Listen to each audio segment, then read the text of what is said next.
Resimen Kosak ke-6 Rusia dari milisi Republik Rakyat Luhansk sedang melakukan patroli di daerah Soledar.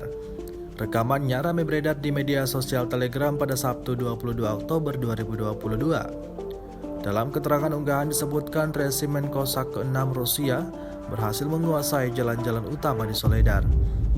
Tampak tank dan sejumlah prajurit Resimen Kosak ke-6 Rusia lakukan pemantauan di beberapa titik wilayah Soledar.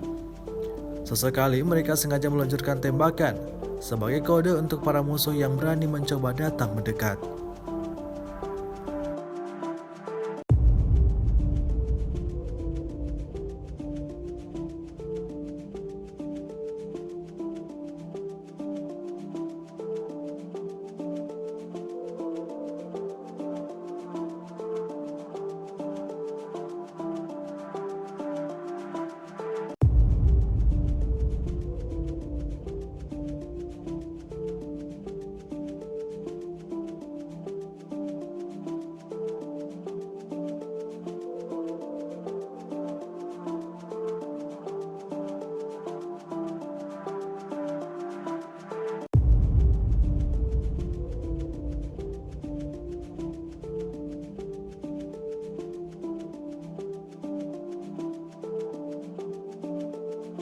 Sejauh ini selama invasi berlangsung, Rusia secara total melaporkan 324 pesawat Ukraina, 162 helikopter dan 2.302 kendaraan udara tak berawak dieliminir oleh pasukan Vladimir Putin.